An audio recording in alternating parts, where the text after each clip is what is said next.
सोचिए कि आप वर्चुअल दुनिया मेटावर्स में अपने शहर में हैं और शॉपिंग कर रहे हैं, दोस्तों से मिल रहे हैं या खा पी रहे हैं। ये दिन अब दूर नहीं है। ने बेटी की मौत पर शोक व्यक्त करने में एक मां की मदद करने के लिए उनकी मृत बेटी का वर्चुअल संस्करण बनाया था। उन्होंने हाल ही में अपना पहला डिजिटल ह्यूमन लॉन्च किया है। अगले 3 से 5 वर्षों में वर्चुअल इन्फ्लुएंसर पूरी तरह 3D से बनाए जाएंगे और वो AI पर आधारित होंगे। जैसे जैसे टेक्नोलॉजी आगे बढ़ेगी, वो सभी जिनका निधन हो गया है, जैसे किसी के माता पिता या परिवार के अन्य सदस्य, उन्हें इस तकनीक के माध्यम से रीस्टोर किया जा सकता है। वाई मेटावर्स में सुपरसीड द इंटरनेट। जो मेटावर्स है वो किस तरीके से इंटरनेट को सुपरसीड करने वाला है। सबसे पहले आप देखिए मेटावर्स क्या है। मेटावर्स एक ऐसी दुनिया है जो कि आपकी समझ से बिल्कुल परे है। तो जो मेटावर्स है वो 2 वर्ड से मिलकर बना है। मेटा का मतलब होता है बियॉन्ड और वर्स का मतलब है यूनिवर्स, यानी कि एक ऐसा यूनिवर्स, एक ऐसा वर्स जो आपकी सोच समझ से बिल्कुल परे है। एक ऐसी दुनिया जिसके बारे में आप सिर्फ कल्पना कर सकते हो, लेकिन जो कल्पना है वो आपकी सत्य सिद्ध होने जा रही है। आपने देखा कि जो फेसबुक है, फेसबुक का नाम बदलकर क्या रख दिया गया है, मेटा।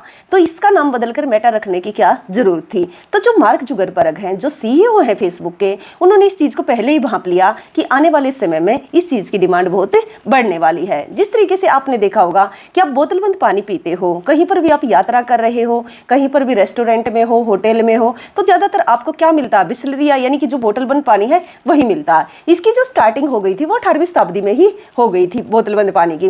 उसके बाद 19वीं शताब्दी में तो भारत में भी इसकी शुरुआत हो गई थी। तो देखिए जिस टाइम पर इस पानी का बिजनेस की बात की गई होगी तो उस टाइम पर उन लोगों को क्या बोला गया होगा कि कितने बेवकूफ़ हैं, पानी भी कोई बेचने वाली चीज़ है। लेकिन आज के समय में देखना कितना बड़ा एक बिजनेस है। उसी प्रकार से जो मेटावर्स के अंदर जो कंपनियां हैं, कोई एक कंपनी इसके अंदर नहीं लगी हुई है काम पर, ना ही कुछ कंपनियां, बहुत सारे जो क्रिएटर्स हैं, लाखों क्रिएटर्स हैं जो इसके पीछे काम करने वाले हैं। लेकिन जो फेसबुक है, फेसबुक इसके अंदर, फेसबुक और जो एपिक कंपनी है वो इसके लिए मेनली काम कर रही हैं। अब आप ये भी जानना चाहोगे कि जो मेटावर्स जो शब्द है, जो ये वर्ड है, ये कहाँ से लिया गया। अब देखिए जो 1992 में एक नोवेल सा आया था साइंस फिक्शन, जो कि जिसके जो राइटर थे वो थे नील स्टीफेंसन। तो देखिए जो नील स्टीफेंसन है उन्होंने एक नोवेल लिखा, वो था साइंस फिक्शन। जो साइंस फिक्शन जो नोवेल लिखा गया, इसके अंदर उन्होंने मेटावर्स की बात की। उन्होंने एक ऐसी दुनिया की बात की जो कि काल्पनिक होते हुए भी आपको रियल लगती है। तो देखिए ये कोई शब्द जो है वो नया नहीं है। ये 1992 में एक नोवेल लिखा गया और ना ही ये इस शब्द का जो जन्म हुआ वो किसी साइंटिस्ट ने किया है, ना ही किसी और ने किया, बल्कि एक राइटर ने किया है। लेकिन आप देखिए जो ये नोवेल है वहां पर कोई इसके पॉजिटिव सेंस में बात नहीं की गई उसमें, बल्कि ये बताया गया है कि जो ये मेटावर्स अगर इस तरीके की दुनिया आती है तो वो दुनिया जो है आपको आपकी एक्चुअल दुनिया से बिल्कुल अलग कर देगी। तो मेटावर्स सामाजिक संपर्क पर केंद्रित इंटरनेट का अगला संस्करण होगा, क्योंकि मैंने आपको बताया कि अब आपको क्या चाहिए, ये इंटरनेट जो अब 4G का आप यूज कर रहे हो, इस 4G के नेट की बजाय अब आपको 5G नेट की जरूरत पड़ने वाली है। दूसरी बात यहाँ पर क्या है, डिजिटल करेंसी की आपको जरूरत पड़ने वाली है।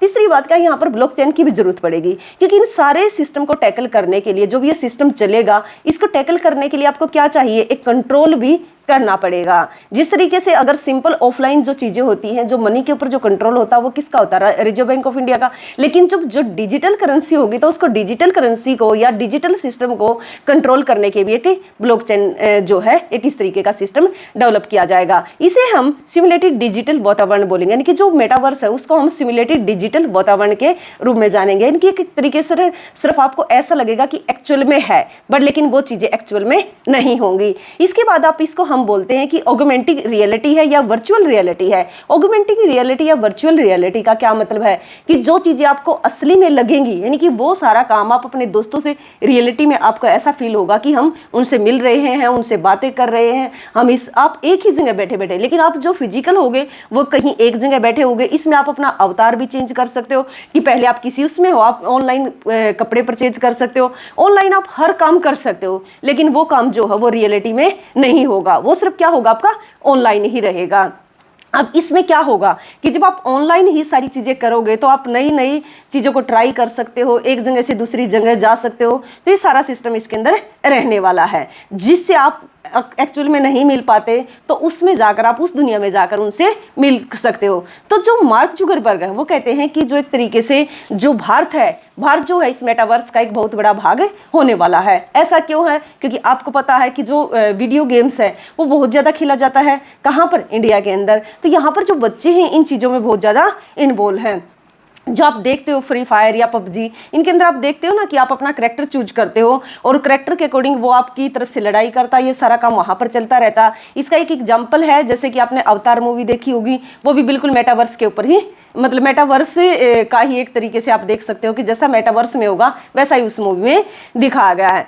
अब इसका महत्व क्या है, इसकी इंपॉर्टेंस क्या रहेगी? इसकी इंपॉर्टेंस ये रहने वाली है कि आप घर बैठे काम कर सकते हो, घर बैठे ही आप अपने क्लाइंट को हैंडल कर सकते हो, घर बैठे ही आप अपने ऑफिस में जा सकते हो, घर बैठे बैठे आप सारा काम कर सकते हो, ऑनलाइन शॉपिंग कर सकते हो, किसी से भी मिल सकते हो, कोई भी गेम आप खेल सकते हो।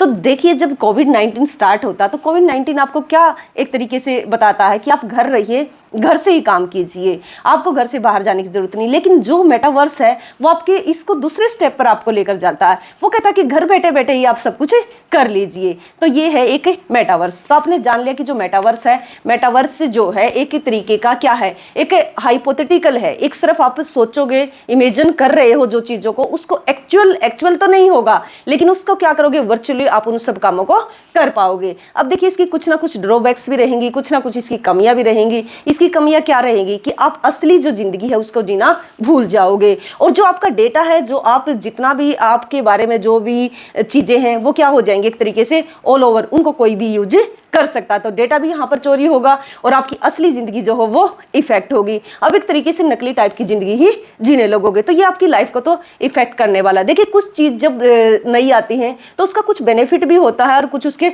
नुकसान भी होते हैं। उसी प्रकार से जो मेटावर्स है एक इस तरीके की दुनिया जो आपकी सोच से परे है, जिसमें सिर्फ आप अपने बेड पर बैठे हुए हो, बेड पर बैठे बैठे ही आप कहीं रेस्टोरेंट में खा रहे हो, आप कहीं विदेश में घूम रहे हो, जो कि आप एक्चुअल में नहीं कर रहे हो। तो आप क्या होगे, आप उसी में इन्वॉल्व रहोगे और जो आपकी फिजिकल हेल्थ है या मेंटली हेल्थ है, इन सबको इम्पैक्ट करने वाली है। अब आप देखिए जिस तरीके से बच्चे गेम खेलते हैं, तो बच्चे गेम खेलते खेलते ही कुछ बच्चों की डेथ हो जाती है, क्यों? वो इतना फील कर लेते हैं उसके अंदर कि भाई मतलब हमें, अगर हम कहीं पर भी कोई भी गेम खेल रहे हैं तो अगर हमें गोली लगती है तो हमें ऐसा फील होता है कि जैसे कि हमें ही लगी हुई है वहां पर। लेकिन जो मेटावर्स है उसमें ये डिफरेंस होगा कि आप अपनी मर्जी से गेम खेल सकते हो। जब आप वहां पर आपका मन नहीं करता गेम खेलने का तो आप उसको छोड़कर कहीं और घूमने जा सकते हो, दोबारा आकर उसको कंटिन्यू कर सकते हो। तो ये आपकी मर्जी के ऊपर डिपेंड रहेगा। लेकिन रहेगा क्या, उसके बाद आप देखोगे कि आपको वही चीजें दिखाई जाएंगी, वही चीजें आपको बार बार शो होंगी जिनको आप करना चाहते होंगे। जैसे कि आप YouTube खोलिए, जैसे ही आप YouTube खोलते हो तो एक वीडियो सर्च करते हो तो बार बार उसी तरीके की वीडियो आपके सामने आने लगती है। तो आपका क्या है, एक तरीके से दिमाग पढ़ लिया जाता है कि इस व्यक्ति को किस तरीके की चीजों की जरूरत है। तो आई होप कि आपको पता चल गया होगा कि मेटावर्स क्या है और मेटावर्स जो शब्द है इसका क्या मीनिंग है, और जो फेसबुक है उसने अपना नाम क्यों चेंज किया है, और क्या इससे हमें सीख मिलती है। हमें इससे ये सीख मिलती है कि हमें आने वाले फ्यूचर को भांप लेना चाहिए, आने वाले फ्यूचर के बारे में प्रेडिक्शन लगा लेनी चाहिए कि अगर आने वाले समय में ये होने वाला तो उसके अकॉर्डिंग हमें चेंज कर लेना चाहिए। जैसे कि मार्क जुकरबर्ग ने इतना समय पहले ही सोच लिया कि आने वाले समय में इस तरीके की डिमांड बढ़ेगी, तो उन्होंने देखो एक सोशल मीडिया हैंडल जो कि इतना पॉपुलर है फेसबुक, उसी का नाम चेंज कर दिया उन्होंने। देखो फेसबुक एक नाम चेंज करने से बहुत बड़ा इफेक्ट पड़ता है, लेकिन उन्होंने इस इफेक्ट को देखते हुए भी उन्होंने अपनी फेसबुक का नाम रखा मेटा। तो आप भी जो फ्यूचर है आप किस तरीके से क्या कर सकते हैं, क्या नहीं कर सकते, उसको आज सोचिए और आने वाले समय में क्या क्या आप कर सकते हो उसका आज प्लान कीजिए और उसको ट्राई कीजिए। थैंक यू यहाँ तक वीडियो को देखने के लिए।